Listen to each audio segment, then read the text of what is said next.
जिस पे बीते वो क्या ना करे, तो वही कुछ आजकल मेरे साथ हो रहा है। तो मैं पहुंच गई हूँ देहरादून। हेलो दोस्तों, नमस्ते, स्वागत है आप सभी का मेरे मिनी ब्लॉग में, जहाँ पे मैं अपनी एलर्जी दिखाई थी ना चार धाम हॉस्पिटल पे, तो वहीं पहुंच गई हूँ मैं अकेले। आज हस्बैंड जी मेरे साथ नहीं आए हैं, उनकी ड्यूटी थी तो उन्हें ड्यूटी जाना तो बहुत ज़रूरी था भाई। तो यहाँ पे मैं पहुँच गई हूँ। फिर मैं यहाँ पे अपना पर्चा वर्चा लगाया और इसके बाद काफ़ी लेट में आज मेरा नंबर आया, तो मैं बैठ गई थी फिर बाहर पे। और मैं ना जो दवाइयाँ वगैरह लिखी थी वो सब देख रही थी। इस एलर्जी ने ना इतना परेशान कर दिया भाई, जिसकी कोई हद नहीं है। मैं तो भगवान से एक प्रार्थना करूँगी कि सब कुछ हो पर किसी पे एलर्जी ना हो।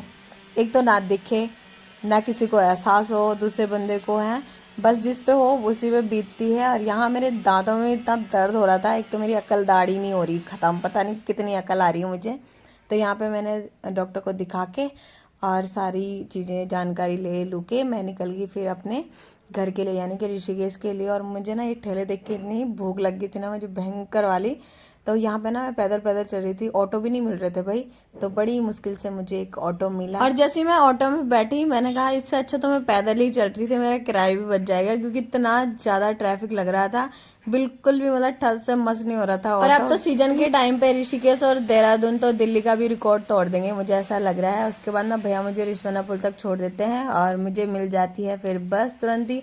और रिश्वना पुल के ऊपर देखिए कितनी सारी गाड़ियाँ ऐसी खड़ी हुई है, जैसे ये खड़ी पार्किंग में खड़ी कर रखी होगी। और शाम के 5:30 बज गए हैं और मैं पहुंच जाती हूँ फिर रूम पे। और रूम पे पहुंच के जो सुकून मिलता है ना सच में, वो कहीं नहीं है ना। तो यहाँ पे मैं लेके आ गई अपने लिए संतरे, और मेरा जबड़ा देखो कितना सूज रखा है, बहुत ज़्यादा दर्द हो रहा है इस दांत के चक्कर में। एक इस धार है और दूसरे अलग धार में जा रहा है, ऐसा लग रहा है मुझे। और दर्द भी सच में बहुत ज़्यादा हो रहा था कान से, मतलब ऐसा लग रहा था जैसे ना गर्म धुआं सा आ रहा होगा मेरे। साथ में मुझे भूख भी लग गई थी, तो मैंने सोचा क्या ही बनाना अब, है ना। थक भी लग रखी थी, तो तब तक हस्बैंड जी भी आ गए थे ड्यूटी से।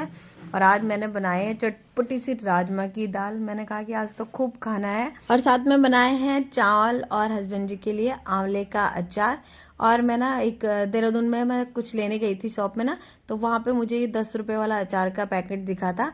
तो मैंने कहा मेरे बैग से निकालना यार, मुझे अच्छा लगा था तो मैंने ले लिया कि देखते हैं कैसा होता है तो वैसे टॉप्स का तो अच्छा ब्रांड का है। तो देखते हैं हस्बैंड जी को पसंद आता है कि नहीं आता है, वो तो खा के ही पता चलेगा। हस्बैंड जी को तो मैंने खाना परोस दिया है यहाँ पे, उन्हें काफ़ी स्वाद लगा पर बताने का नाम नहीं लेते। मैं पूछ ही जा रही हूँ कि कैसी हो रही राजमा, कैसे हो रही, क्योंकि सच में मैंने इतने चाव से बनाई है ना कि मतलब अच्छा बने आज खाना।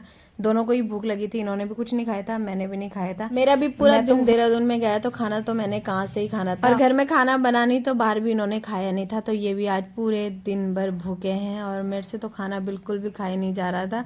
और खाना तो खा लिया था, पर उसके बाद थी सबसे बड़ी चुनौती ये दवाई खाने की।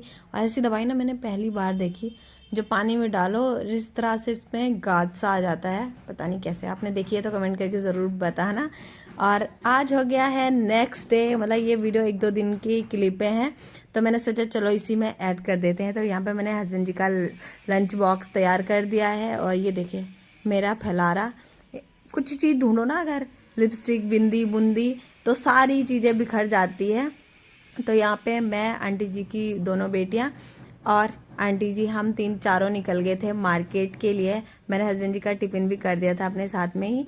ऑटो पे बैठ के पहुँच गए हम लोग ट्रेन्स में। यहाँ पे ना ऑफर चल रहा था, तो कपड़े देखे हमने, तो कपड़ों में कुछ ज़्यादा अच्छा नहीं लगा, हमें पसंद नहीं आया।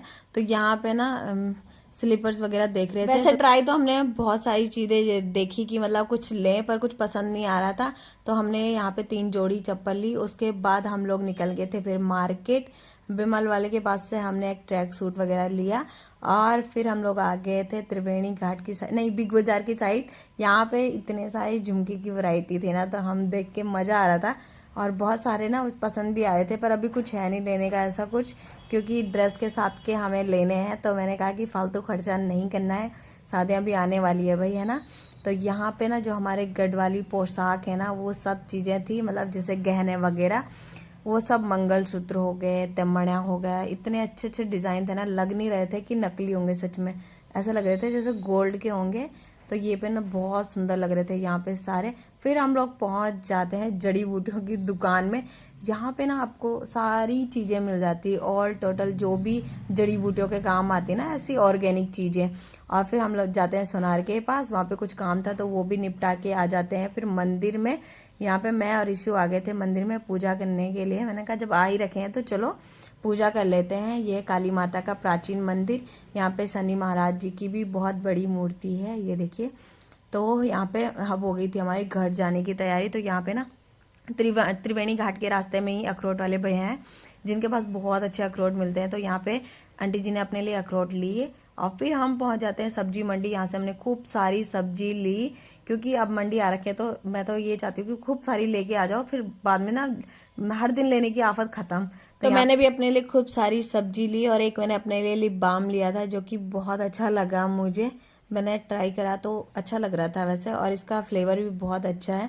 उसके बाद रात का खाना बनाया। आज के लिए इतना ही। वीडियो पसंद आई तो लाइक ज़रूर कीजिएगा। वीडियो देखने धन्यवाद।